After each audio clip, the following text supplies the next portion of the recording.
Welcome to the Night Shadows channel. Get ready to dive into a new horror story. Put on your headphones, turn off the lights, and let your mind wander through the darkest corners of imagination. But before we begin, make sure to subscribe to the channel and hit the notification bell so you don't miss any of our daily stories. Now, take a deep breath and step into the story, if you dare. The sunlight streamed down as Clara, Sophia, and Marcus emerged from the well, but it did little to chase away the chill that clung to their bones. The village lay before them, an expanse of familiar landscapes now twisted by the shadows of their recent experiences. The air felt heavier, almost electric, as if the world was holding its breath, waiting for the next move in their dangerous game with the darkness. "Did you feel that?" Sophia asked, brushing her hair back as she scanned the horizon. Her eyes, usually bright with optimism, were clouded with an unsettling awareness. Clara nodded, swallowing hard. "It's like a storm is brewing, just beyond the trees. We've stirred something, and I don't think it's finished with us yet." Marcus' brow furrowed. "We need to gather more information. If the darkness is returning, we must understand its motives. It's not just about fear. There's something deeper at play." As they walked through the village, the once familiar paths felt alien and charged. Villagers passed them with wary glances, their faces etched with anxiety. Whispers rippled through the crowd, tales of shadows lurking at the edges of the woods and ominous signs foretelling doom. Clara felt a knot tighten in her stomach. She had seen the fear in their eyes, and she knew it mirrored her own. "Let's head to the library," Marcus suggested, breaking the oppressive silence. "If there's any record of what we're dealing with, it will be there." The library was a sprawling structure, its wooden shelves lined with dusty tomes that held the history of the village. As they stepped inside, the musty scent of aged paper filled the air, mingling with the faint smell of wood polish. Clara felt an unexpected comfort in the space, a refuge from the storm that awaited them outside. "Where do we even start?" Sophia asked, running her fingers over the spines of books as they moved deeper into the library. "Let's look for anything on local legends or the history of the well," Marcus replied, his determination evident. "There must be something that ties the recent events to the stories of the past." Clara nodded, joining him in a search for answers. They split up, each drawn to different sections of the library.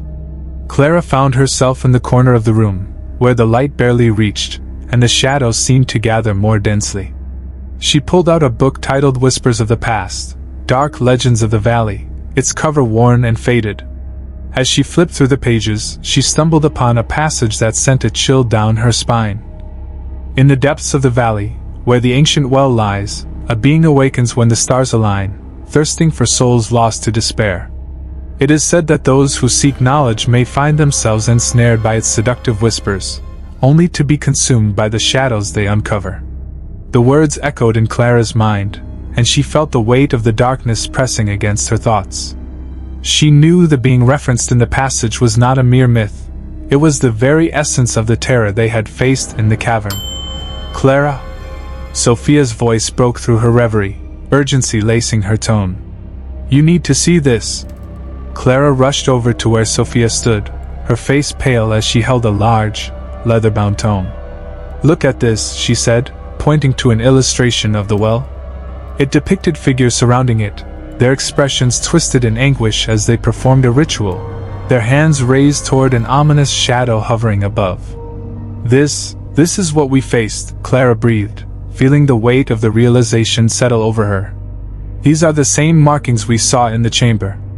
Marcus joined them, his eyes scanning the page. "This isn't just a story, it's a warning. The being doesn't just feed on fear, it thrives on despair and pain. We have to stop it before it gains more power." "But how?" Sophia interjected, panic creeping into her voice.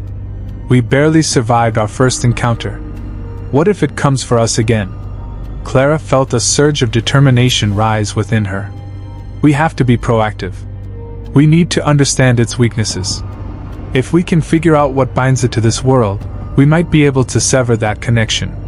As they delved deeper into the lore, the atmosphere in the library grew thick with tension. The shadows danced in the corners, flickering and twisting in ways that felt almost sentient.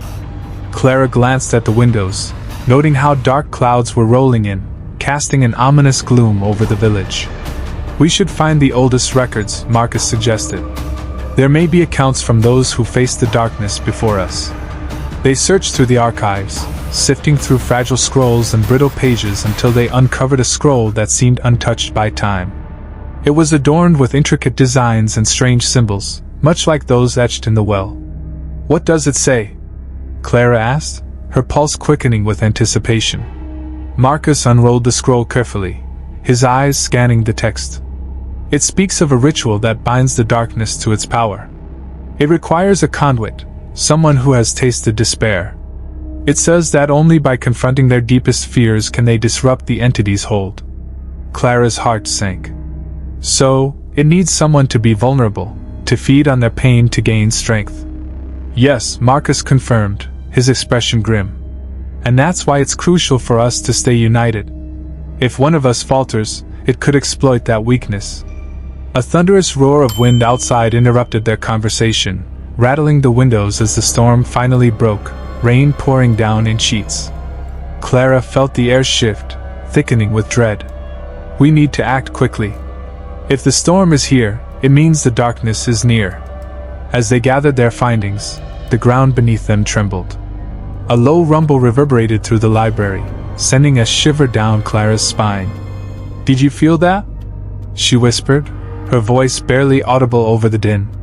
"It's coming," Marcus said, his eyes wide with fear. "We have to leave. We need to warn the villagers." As the storm raged, they stood their ground, determined to face the darkness head-on. But deep down, Clara felt the weight of the battle ahead. They were not just fighting against the shadows. They were fighting against their own fears and vulnerabilities, a battle that would require everything they had. And as the storm continued to howl, Clara knew one thing for certain. This was just the beginning of their fight. The darkness would not go quietly, and they would have to confront the shadows of their past if they ever hoped to reclaim the light. The storm raged on, battering the village with relentless fury as Clara, Marcus, Sophia, and Tomas stood united against the encroaching darkness. The air crackled with tension, a palpable energy that sent shivers down their spines. As they formed a circle, hands clasped tightly together, they could feel the shadows swirling around them, an ominous tide threatening to swallow them whole. "Don't let go!" Marcus shouted, his voice barely rising above the roar of the wind. "Focus on the light. Remember our bond, it's our greatest weapon." Clara squeezed Sophia's hand, feeling the warmth of her friend's determination flow into her. They closed their eyes, seeking that flicker of hope within themselves, the memory of their friendship and shared struggles. But as the darkness loomed closer, the shadows began to morph, taking on more defined shapes, figures of twisted anguish and despair, each one echoing the fears and doubts that clawed at their minds.